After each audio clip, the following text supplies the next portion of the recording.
தேவனே, என்னை ஆராய்ந்து என் இருதயத்தை அறிந்து கொள்ளும். என்னை சோதித்து என் சிந்தனைகளை அறிந்து கொள்ளும். கர்த்தருக்குள் பிரியமானவர்களே, உங்கள் அனைவருக்கும் இனிய காலை வணக்கங்கள். இன்றைய வேத வசன தியானத்திற்கென்று நாம் தெரிந்தெடுத்திருக்கும் வேத பாகமானது 1 நாளாகமம் 22 அதிகாரம் 12 வசனம்.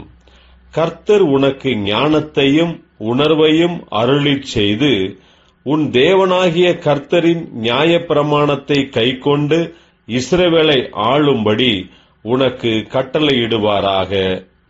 பிரியமானவர்களே, இன்றைய வேத தியானத்தின் தலைப்பு கர்த்தர் தாமே வழி நடத்துவாராக என்பதே.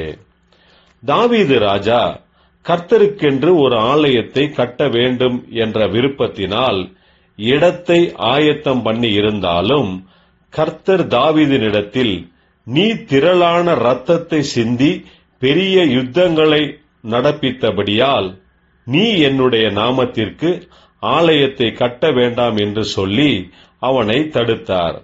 உன்னுடைய மகனான சாலமோன் தான் என்னுடைய ஆலயத்தை கட்டுவான், அவன் சமாதானம் மிக்கவனாயிருப்பான் என்றார். இதை கேட்ட தாவீது தன்னுடைய மகனான சாலமோனிடத்தில் தேவனுடைய ஆலயத்தை கட்டுகிறதற்கான பொறுப்பையும் பொருட்களையும் கொடுத்து, கர்த்தர் உனக்கு ஞானத்தையும் உணர்வையும் அருளிச் செய்து உன் தேவனாகிய கர்த்தருடைய நியாயப்பிரமாணத்தை கைக்கொண்டு இஸ்ரவேலை ஆளும்படி அவர் உனக்கு கட்டளை இடுவாராக என்று சொல்லி அவனை கர்த்தருடைய கரங்களில் ஒப்பு கொடுத்தான். பிரியமானவர்களே, நாம் நம்முடைய பிள்ளைகளுக்கு கல்வி அறிவு கொடுக்கலாம், பல வசதிகளை செய்து கொடுக்கலாம்.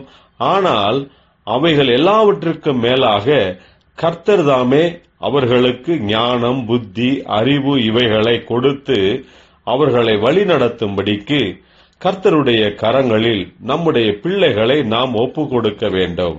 அப்போதுதான் நம்முடைய பிள்ளைகள் எல்லாவற்றிலும் எல்லா விதத்திலும் ஆசீர்வதிக்கப்படுவார்கள்.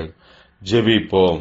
ஜீவனுள்ள தேவனே, உம்முடைய ஞானம், புத்தி, அறிவினால் எங்களுடைய பிள்ளைகளை நிரப்பி நீரே அவர்களை வழி நடத்துவீராக, ஆசீர்வதிப்பீராக.